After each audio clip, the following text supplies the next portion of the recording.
They called it a joke. For 3 years, at every dinner party, every family gathering, every drunken toast at someone else's wedding, my husband Daniel would raise his glass and say the same line. To my wife, the woman I'm stuck with until one of us finally files the paperwork. Everyone would laugh. I would laugh too. Because that's what you do when the joke is about you and everyone in the room thinks it's cute. He called our marriage a mock marriage so often that I stopped hearing it as an insult and started hearing it as background noise. The way you stop noticing a clock ticking in a room you've lived in too long. I told myself he loved me in his own strange, cutting way. I told myself a lot of things. It started small, the way these things always do. A comment at his sister's baby shower. Don't worry, we're not planning on adding to the population. This marriage is basically a placeholder. Laughter. A toast at his best friend's wedding.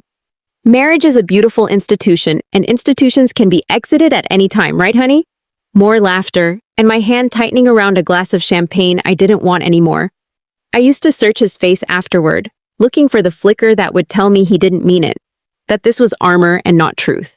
Sometimes I found it, most times I didn't. I met Daniel when I was 26, at a point in my life when I believed charm was the same thing as character. He was funny, magnetic, the kind of man who could make a room fall in love with him in under 10 minutes. What I didn't understand yet was that people who need a room to love them that badly often have very little left over for one person, alone in the quiet. I married him anyway. I told myself the jokes were just jokes. I told myself that for 4 years. The night everything changed wasn't dramatic. There was no slammed door, no shouting match, no discovery of some tawdry affair. It was smaller than that, and somehow it cut deeper. We were at his cousin's rehearsal dinner, and someone asked us how we met. Before I could open my mouth, Daniel answered for me. Honestly, I still don't know why she said yes. I think she just needed someone to split rent with. The table erupted. I smiled because I had trained my face to do that automatically by then. But something in my chest went very still and very quiet. Like a held breath that had finally, after years, decided not to let go again. I went home that night and I didn't cry. That surprised me more than anything. I sat on the edge of our bed and I thought about every single joke. The mock marriage, the placeholder, the rent-splitting stranger he'd apparently accidentally married. And I understood, with a clarity that felt almost peaceful, that he had been telling me the truth the entire time. He just wrapped it in laughter so I couldn't call it cruelty. So I couldn't call it anything at all. The next morning, I called a lawyer. Not out of rage. Rage would come later, in smaller, more manageable doses, but out of something closer to relief. I remember sitting in the waiting room thinking about how many times Daniel had joked about divorce papers, how many times he'd used the threat of leaving as a punchline to get a laugh at my expense.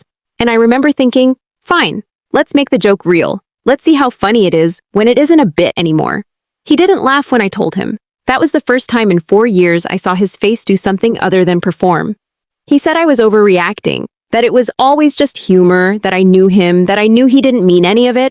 And maybe that was even true, in some narrow, technical sense. But intention stopped mattering to me a long time before that dinner.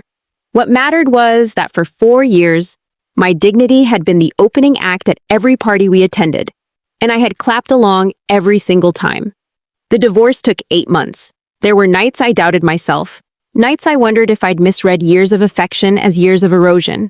But then I'd remember the laughter. His family's, his friends', mine, and how none of us had ever once stopped to ask if the woman being laughed about was actually okay. Nobody asked, not once. I had to be the one to ask myself finally, after 4 years of silence dressed up as humor. I signed the final papers on a Tuesday in March. Daniel texted me that night. Guess the mock marriage joke isn't so funny now. I looked at that message for a long time, and then I typed back 3 words. It never was. I didn't wait for a reply. I turned off my phone, poured myself a glass of wine, and sat on my new apartment's tiny balcony, watching the city lights, feeling something I hadn't felt in years. The quiet, solid ground of being taken seriously, even if the only person doing the taking was me. People ask me sometimes if I regret staying as long as I did. I don't. Not really. I think I needed those 4 years to understand something important. That love which requires you to be the butt of the joke isn't love. It's a performance with an audience that never includes you. I'm not bitter anymore.